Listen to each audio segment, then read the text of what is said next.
Hi everyone, welcome back to Mano teachers channel. So ఇవాల్టి క్లాస్లో మనం రివైజ్డ్ బిఎడ్ సిలబస్ నుంచి మ్యాథ్స్లో 5th యూనిట్ అయితే తీసుకొచ్చాము. ఆల్రెడీ చెప్పాను, కొత్త సిలబస్ అయితే వచ్చింది. మనకి ఒక 2 years అయితే అవుతుంది కొత్త సిలబస్ వచ్చేసి. సో ఆ కొత్త సిలబస్ నుంచి మ్యాథమెటిక్స్ క్లాసెస్ తీసుకురమ్మని సజెస్ట్ చేశారు. సో అందుకే తీసుకొస్తున్నాము. దీనికి సంబంధించి syllabus video already last week చేశాము. చూడలేదంటే కనుక చూడండి, లేదా ఈ వీడియో ఎండింగ్ లో మీకు ఆ వీడియో అనేది కనిపిస్తుంది స్క్రీన్ మీద, సిలబస్ వీడియో. సో ప్లేలిస్ట్ రూపంగా అన్న ఇచ్చేస్తాము. సో అక్కడ నుంచి చూసేయండి. ఓకే, సో యూనిట్ 5 లో మీరు చూసుకున్నట్టయితే ఫస్ట్ మనకి అప్రోచెస్ ఏంటి, మెథడ్స్ ఏంటి, అండ్ లెర్నింగ్ ఎక్స్పీరియన్సెస్ ఏంటి టీచింగ్ మ్యాథమెటిక్స్ లో, అంటే మ్యాథమెటిక్స్ బోధించడంలో అనేది చూస్తాము. సో బిఎడ్ వాళ్ళకి సంబంధించిన కొత్త సిలబస్ ఇది. పాత సిలబస్ మ్యాథ్స్ కూడా మనకి అవైలబుల్ ఉంది ఛానల్లో. 5 యూనిట్స్ అనేటివి కంప్లీట్ అయిపోయాయి పాత సిలబస్ లో. సో ఎవరైతే పాత సిలబస్ ఇంకా ఎగ్జామ్స్ అనేటివి రాస్తున్నారో వాళ్ళు అవి చూసేయచ్చు. సో ప్రతి ఒక్క యూనిట్ కి సెపరేట్ ప్లేలిస్ట్ అనేది ఉంటుంది. సో కొత్త సిలబస్ వాళ్ళకి కూడా అందులో కొన్ని టాపిక్స్ అనేటివి సిమిలర్ గా ఉంటాయి. సో ఒకవేళ రిఫర్ చేయాలనుకుంటే, రిఫరెన్స్ కోసం అనుకుంటే కూడా చూసేయచ్చు. Okay, so coming to the class. First topic ఇవాళ ఏంటి అని అంటే learner centric methods.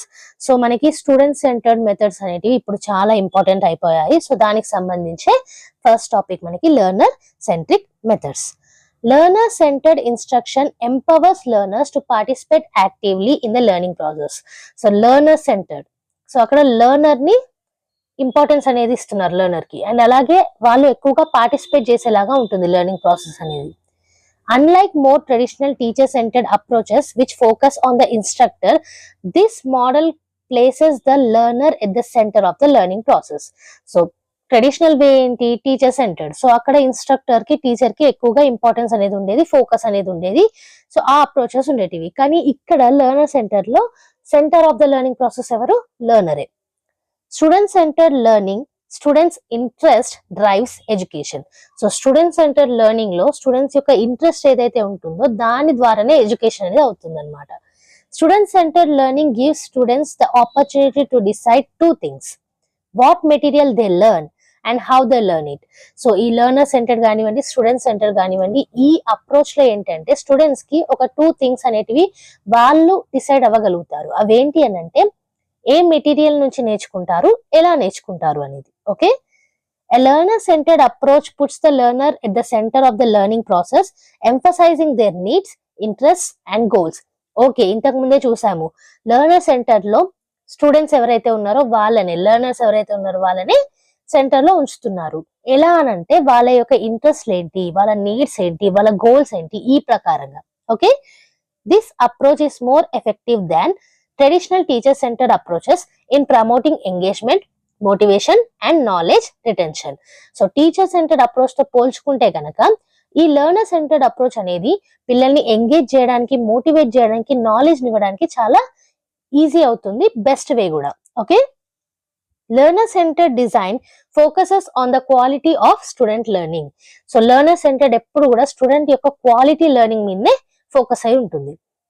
It is based on the understanding that each learner has different characteristics and these characteristics should be employed to elevate both training and learning.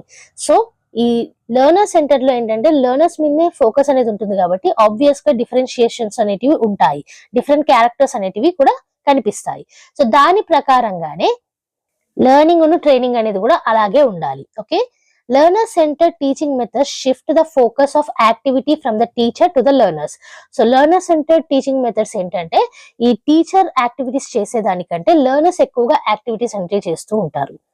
These methods include active learning, in which students solve problems, answer questions, formulate questions of their own, discuss, explain, debate or brainstorm during class. So teacher ఇక్కడ facilitator లా ఉంటారు కాబట్టి ఈ activities లో students ఏంటంటే active learning అనేది జరుగుతుంది అనమాట. అంటే వాళ్ళకి వాళ్ళే ప్రాబ్లమ్స్ సాల్వ్ చేస్తారు, క్వశ్చన్స్ కి ఆన్సర్స్ ఇస్తారు, అండ్ అలాగే వాళ్ళకి వాళ్ళే క్వశ్చన్స్ అనేటివి తయారు చేసుకుంటారు, డిస్కస్ చేస్తారు, ఎక్స్ప్లెయిన్ చేస్తారు, డిబేట్ చేస్తారు, బ్రెయిన్ స్టార్మింగ్ అనేది జరుగుతుంది అనమాట. ఓకే, నెక్స్ట్ చూసుకున్నట్టయితే ఇందులోనే కొన్ని రకాలు అనేటివి ఉన్నాయి. Computer assisted learning learner centric methods లో. Computer assisted learning is concerned with use of a computer to mediate the flow of information in a learning process. So information కోసం కంప్యూటర్ ని help తీసుకోవడం అన్నమాట, అంతే. Okay, a computer has ability to process information very quickly, accurately, and to adopt and respond to the learner's needs, difficulties, and progress is much greater than that of a book or video tape. మీరు books ద్వారా కానివ్వండి, video tapes ద్వారా కానివ్వండి చూసుకున్నట్టయితే చాలా quicker option ఏంటి అని అంటే కంప్యూటర్ మనకి. ఓకే, సో పిల్లలకు కావాల్సిన నీడ్స్ ఏంటి, వాళ్ళ డిఫికల్టీస్ ఏంటి, ఇవన్నీ చూసి అక్యురేట్ రిజల్ట్స్ ఇవ్వడానికి. ఓకే, సో దీంట్లో అడ్వాంటేజెస్ మీరు చూసుకున్నట్టయితే it has more flexibility and better control in comparison to other methods. వేరే మెథడ్స్ తో పోల్చుకుంటే కంప్యూటర్ అసిస్టెడ్ లెర్నింగ్ అనేది మనకి ఫ్లెక్సిబుల్ ఉంటుంది, ఎందుకంటే చాలా ఇన్ఫర్మేషన్ అనేది ఉంటుంది, ఏది కావాలంటే అది తీసుకోవచ్చు.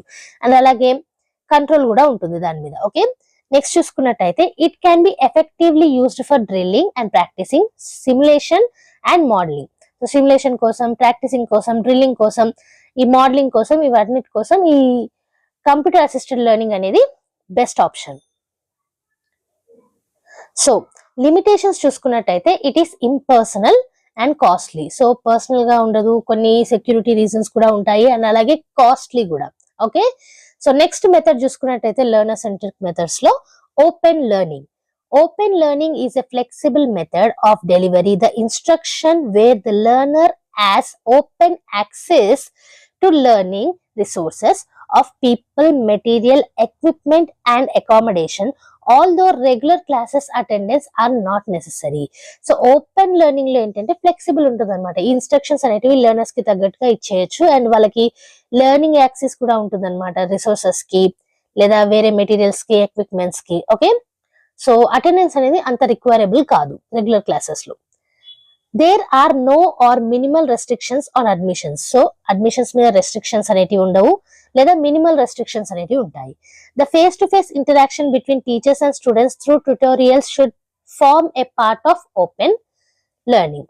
సో అప్పుడప్పుడు మనకి ఫేస్ టు ఫేస్ ఇంటరాక్షన్స్ కూడా అవుతూ ఉంటాయి. For open learning the learning packages are to be developed making use of multimedia. Open learning instruction is however not suitable for the rapidly changing nature of content as this involves time, expertise and resources. So ఈ open learning ఏవైతే ఉన్నాయో learning packages కూడా దాని తగ్గట్టే ఉండాలి. కానీ మీరు చూసుకున్నట్టయితే దినదినం అభివృద్ధి చెందుతున్న ఈ రోజులలో ఓపెన్ లెర్నింగ్ అనేది అంత ర్యాపిడ్ గా చేంజ్ అవ్వలేకపోతుంది. సో టైం, ఎక్స్పర్టీస్, రిసోర్సెస్ కావాల్సి వస్తుంది కాబట్టి అంత ఎఫెక్టివ్ లెర్నింగ్ కాదు. ఓకే, సో అడ్వాంటేజెస్ మీరు చూసుకున్నట్టయితే it offers flexibility to the learner. So open learning లో మనకి ఇష్టమైనప్పుడు క్లాసెస్ వినొచ్చు, ఇష్టమైనప్పుడు ఇన్ఫర్మేషన్ తీసుకోవచ్చు. సో ఫ్లెక్సిబిలిటీ అనేది ఉంటుంది అనమాట. మనకి ఎక్కడైతే వీలవ్వట్లేదో ఆ టైంలో ఈ ఓపెన్ లెర్నింగ్ అనేది ఒక ఆప్షన్ లాగా తీసుకోవచ్చు, ఒకవేళ ఎడ్యుకేషన్ కి మాకు అంత టైం లేదు, అంత టైం కేటాయించలేము అన్నప్పుడు. ఓకే, లిమిటేషన్స్ చూసుకున్నట్టయితే it is not suitable for achieving psychomotor and effective learning objectives. So physical గా మనం నేర్చుకోము కాబట్టి సైకోమోటర్ కానివ్వండి, ఎఫెక్టివ్ లెర్నింగ్ ఆబ్జెక్టివ్స్ కానివ్వండి దీని ద్వారా ఫుల్ఫిల్ అవ్వవు. ఇంకా చూసుకున్నట్టయితే it requires time, expertise, resources and hence not suitable for subjects of happily changing nature. So ఒక సబ్జెక్ట్ అనేది చేంజ్ అవ్వుకుంటూ వెళ్తుంది, అప్పుడు మీకు దానికి సంబంధించి కూడా ఎక్కువ రిసోర్సెస్, ఎక్స్పర్టైజ్, టైం అనేది అవసరం ఉంటుంది. సో అలాంటి టైంలో కూడా ఈ ఓపెన్ లెర్నింగ్ అనేది అంత సూటబుల్ కాదు. నెక్స్ట్ చూసుకున్నట్టయితే interactive video.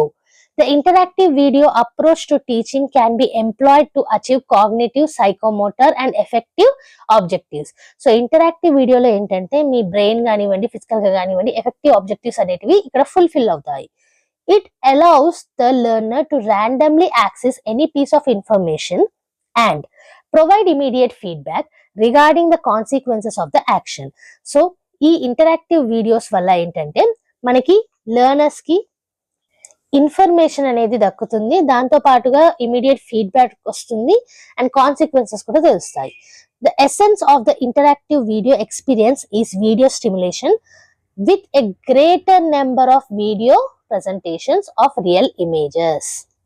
So interactive videos అంటేనే ఈ ప్రెజెంటేషన్స్ ఉంటాయి కదా, వీడియో ప్రెజెంటేషన్స్, అవి రియల్ ఇమేజెస్ తోటి చూపించడం అనమాట. స్టిమ్యులేషన్ అనేది ఎక్కువగా అవుతుంది. సో ఇందులో అడ్వాంటేజెస్ చూసుకున్నట్టయితే interactive video approach analysis the decision making power of an individual. So మీరు చూసుకున్నట్టయితే ఇంటరాక్టివ్ వీడియోస్ లో డెసిషన్ మేకింగ్ పవర్ అనేది ఇండివిజువల్ కు ఉంటుంది. అండ్ లిమిటేషన్ చూసుకున్నట్టయితే this method is time consuming and requires resources and expertise. So ఈ method కూడా మనకి ఎక్స్పర్టైజ్ కావాల్సి ఉంటుంది, రిసోర్సెస్ కావాల్సి ఉంటుంది, టైం కన్స్యూమింగ్ ఉంటుంది, కాబట్టి అది వన్ ఆఫ్ ద లిమిటేషన్ కిందకి వస్తుంది. నెక్స్ట్ మెథడ్ చూసుకున్నట్టయితే heuristic method. This method was advocated by professor Armstrong. In this method the student has to find out the answer to his own problem by unaided efforts. So ఈ method heuristic method అనేది professor Armstrong గారు suggest చేశారు. So ఈ method లో ఏంటంటే students వాళ్ళ problems కి వాళ్ళే సొల్యూషన్స్ అనేటివి తీసుకోవాలి without any help. Okay, thus the child becomes a discoverer of knowledge by developing spirit of inquiry. So ఒక స్పిరిట్ ఆఫ్ ఇంక్వైరీ అనేది వాళ్ళలో పెరుగుతుంది అండ్ నాలెడ్జ్ అనేది గెయిన్ చేస్తారు. The main aim of teaching by this method is not to provide many facts about science, mathematics, grammar, etc., but to teach how knowledge of these can be obtained. So ఇక్కడ subjects teach చేయడం అనేది ఏం కాదు, కానీ ఆ subjects వల్ల ఎలాంటి knowledge అనేది ఆప్టైన్ అవుతుంది అది ఏమన్నమాట. ఓకే, అడ్వాంటేజ్ చూసుకున్నట్టయితే సెల్ఫ్ లెర్నింగ్ అప్రోచ్ కాబట్టి సెల్ఫ్ లెర్నింగ్ అనేది పెరుగుతుంది. లిమిటేషన్ చూసుకున్నట్టయితే ఫ్యాక్చువల్ నాలెడ్జ్ మీద అంత ఫోకస్ అనేది లేదు కాబట్టి అది లిమిటేషన్ మీదకి వస్తుంది. ఓకే, ఎందుకంటే ఇక్కడ ఫ్యాక్ట్స్ అనేటివి మనం నేర్చుకోము, నాలెడ్జ్ అనేది నేర్చుకుంటాము. ఓకే, సో ఇది ఇవాళ క్లాస్ లో యూనిట్ 5 అనేది స్టార్ట్ చేసాము. రివైజ్డ్ బిఎడ్ సిలబస్ మ్యాథమెటిక్స్ అంటే content come pedagogy of mathematics subject పేరు ఇది. సో దీంట్లో ఫస్ట్ టాపిక్ అనేది కంప్లీట్ చేసుకున్నాము, లెర్నర్ సెంట్రిక్ మెథడ్స్. సో దీంట్లో భాగంగానే ఎలాంటి మెథడ్స్ అనేటివి ఉన్నాయి, వాటి అడ్వాంటేజెస్ ఏంటి అండ్ లిమిటేషన్స్ ఏంటి అంటే డిసడ్వాంటేజెస్ ఏంటి అనేది చూసాము. యాజ్ యూ నో ఈ మొత్తం నోట్స్ కూడా మీకు కింద డిస్క్రిప్షన్ బాక్స్ లో పీడిఎఫ్ రూపంలో లింక్ అనేది ప్రొవైడ్ చేస్తాము, అక్కడ నుంచి డౌన్లోడ్ చేసుకోవచ్చు. ఈ ఫ్రీ నోట్స్ అనేవి మీకు హెల్ప్ఫుల్ అనిపించిన, వీడియో అర్థమైనట్టు అనిపించిన లైక్ చేయకుండా మాత్రం వెళ్ళకండి. చాలా మంది సబ్స్క్రైబ్ చేస్తున్నారు, చాలా చాలా థ్యాంక్స్. అలాగే లైక్ చేసేయండి, లైక్స్ అనేటివి కూడా ఫ్రీయే కాబట్టి మీరు లైక్ చేసుకుంటూ వెళ్ళండి. మేము మంచి మంచి వీడియోస్ అనేవి తీసుకొస్తూనే ఉంటాము. సో మన ఛానల్లో every Tuesday and Friday regular videos upload అవుతాయి కాబట్టి ఛానల్ని కొత్తగా విజిట్ చేసిన వాళ్ళు సబ్స్క్రైబ్ చేసేసుకోండి. సో మంచి మంచి వీడియోస్ అనేవి వస్తూనే ఉంటాయి కాబట్టి like, share and subscribe. And next video తోటి మళ్ళీ కలుద్దాం. అంతవరకు eat, sleep, learn and repeat. And thank you for watching. Bye bye.